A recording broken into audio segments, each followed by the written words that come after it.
Hello everyone, my name है Shrikant Vargo. Welcome back to the channel. इस video में मैं बात करूंगा रीकैप ऑफ एमबीए सीटी 2024।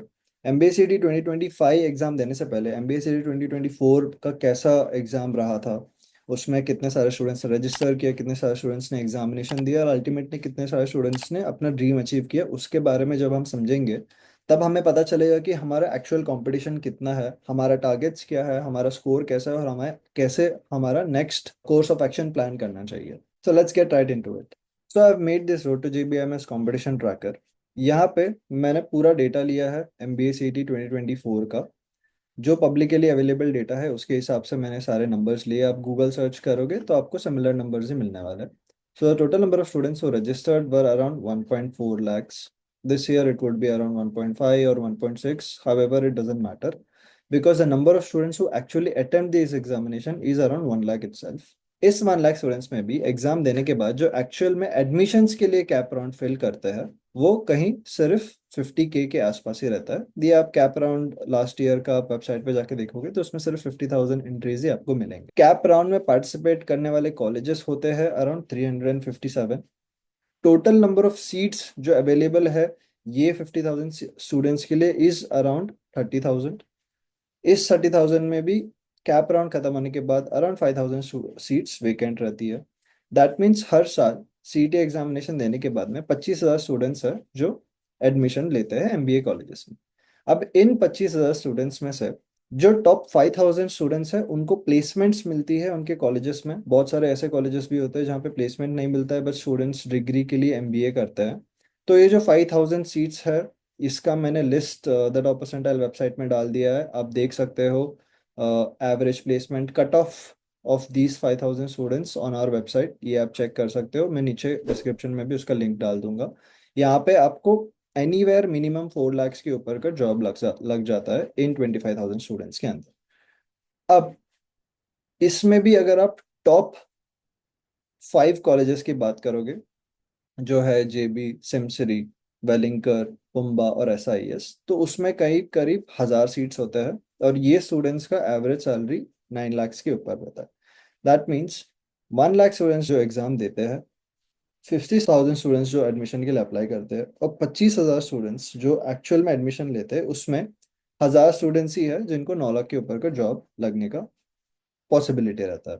इसमें आप टॉप 2 कॉलेजेस की बात करोगे तो अब जेबी का MMS course, MSA finance course और एमएचआरडी कोर्स, ये तीनों इंक्लूड करके एंड सिमसरी के जो भी सीट्स है अगर आप चारों को इंक्लूड करोगे तो अराउंड 415 सीट्स होते हैं, जिसमें करीब करीब 15 लाख के ऊपर का एवरेज सैलरी लगता है। And if you focus only on JBMS which is MMS, MSA finance and MHRD, there are around 208 seats. इसमें भी ओपन कैटेगरी और ऑल इंडिया सीट्स अगर आप कंसिडर करोगे तो there only 57।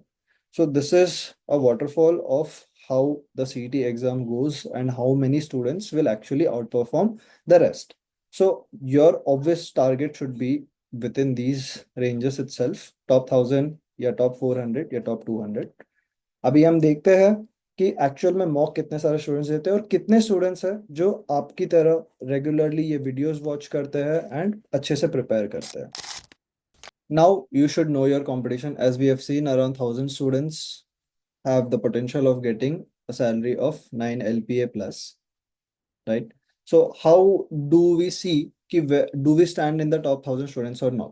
So with the data that I have available with me, top percentile students and test funda के mock जो हमारे पोर्टल पे लेते हैं, एनीवेयर अराउंड 7,000 स्टूडेंट्स के पास आज के डेट में मॉक्स अवेलेबल है, जिसमें से करीब 3,500 स्टूडेंट्स रेगुलरली मॉक दे रहे हैं, एक से ज़्यादा। इसमें जो स्टूडेंट्स 100 के नीचे स्कोर कर रहे हैं आज के डेट में आर अराउंड 1,800। उसमें जो 100 के ऊपर स्कोर कर रहे हैं आर अराउंड 1,000, राइट। एंड उसमें जो 110 के ऊपर स्कोर कर रहे हैं 120, 130 एंड 140 प्लस जो स्कोर कर रहे हैं। This is the waterfall of the data that I have available. Obviously I have approximated this data but this gives a good picture of where you stand basis your scores.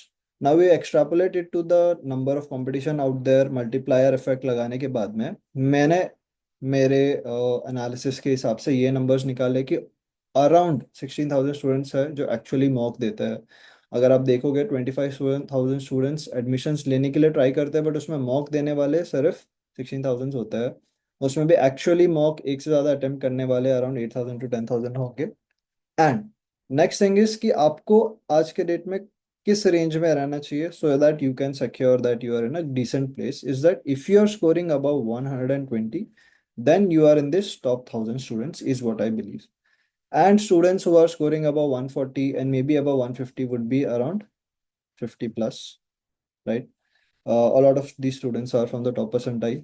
This is an estimate that I have made. So अगर आप mock में 120 के आसपास score कर रहे हो then you are in the top 1,000 students. अगर आप 140 या 150 के ऊपर स्कोर कर रहे हो then you are around top 50 to 200 students, and this is how you should benchmark yourselves. तो अगर आप 120 में स्कोर कर रहे हो तो आपको ये नहीं देखना है कि कितने लाखों लोग एग्जाम का फॉर्म भर रहे हैं या कितने लाखों लोग एग्जाम दे रहे हैं, कितने लोग एडमिशन के लिए अप्लाई करते हैं, XYZ. You don't have to worry about this. If you are scoring about 120, then you are one of the 1,000 students that are doing this in particular scenario. So why I am showing you this is to a lot of students stress at this point of time, unnecessary stress about your competition. So once you know your competition, this stress completely gets eliminated. You know where you stand and how much you need to improve.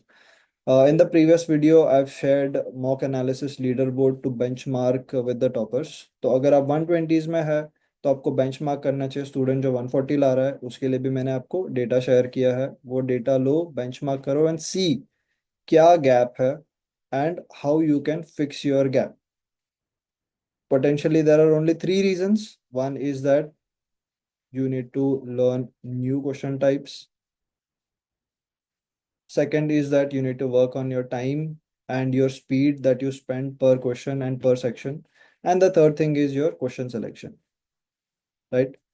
Once you know कि toppers कितना question में time डाल रहे हैं, कितना speed से वो question करते हैं, कितने नए टाइप के क्वेश्चंस उनको पता है, हमें भी पता चल जाएगा कि हमको कौन से चीज़ों पे वर्क करना है, और this way we will fix our gap. Before I end this video, I have to share something that I shared with my students. Last mile to 99.99 percentiler. Whenever you are preparing for any serious examination, it could be aptitude examination like CAT, UPSC, or whatever, you have to think like a champion if you want to become a champion. And champions don't wait for the big days to show up. They become champions in their preparation. So this is something which I believe in, this quote. When you are preparing, students who are already scoring around 140, 150 know that they are here because they have put in a lot of efforts. And students who are scoring around 120s or 110 or something, they should also now be able to see how much they can improve so that they realize कि exam में जाते ही all of a sudden किसी को जेबी का automatic ticket नहीं मिलता है। उससे पहले उन्होंने जितने एफर्ट्स डाले हैं वो एफर्ट्स ही उनको रिजल्ट्स देता है। And I stand by this statement that your efforts are only equivalent to your results. So I've tried to give you the entire journey or the waterfall of how the candidates appear for an particular MBA CET examination, फिर उनका क्या process रहता है, उसमें कितने ज़्यादा लोग successful होते हैं, कितने सारे लोग को कितने मार्क्स आते हैं, etc. Now you know where you stand if you're scoring X number of marks. That is a rough range that you can expect कि MBA CET 2025 में भी ऐसा ही होगा. So you should not worry a lot about कि okay मैंने इस time पे सिर्फ इतना ही स्कोर किया, मुझे कम आ रहा है. You should not stress about it. In fact you should see कि ओके किसी और को ज्यादा मार्क्स आ रहा है तो क्यों आ रहा है, उसने कितना ज्यादा एफर्ट्स डाला है. And if I am preparing for something else और नेक्स्ट ईयर और what ever, then I should make sure that the number of efforts that is given by someone else or the toppers is what I should match. And that is my entire push to all the students is that कि आप ये देखो, समझो, mock analysis leader board जो मैंने आपके साथ share किया हुआ है उसको देखो और समझो कि लोगों ने कितना एफर्ट्स पुट किया और आप कितना इम्प्रूव कर सकते हो at this point of time. Do not stress a lot about this examination. This is just an examination which will help you get into a corporate career and nothing more. If you get into a very good college, your corporate career start will be from a very good package from a very good company, but that is not the end of the game. You also have a lot of opportunities. So again, when you see 1 lakh का number या 1.5 लाख का number, you feel very worried कि भाई कितने सारे लोग exam दे रहे हैं. But ultimately, there are only 1,000 to 3,000 students who are actually preparing for this examination, like you guys are doing, who are watching this video right now. So You just have to beat these 3,000, 1,000 students, and that should be your focus. So make sure you utilize your time as efficiently as possible and do your best in this examination. Thank you for watching this video and stay tuned for more such amazing content.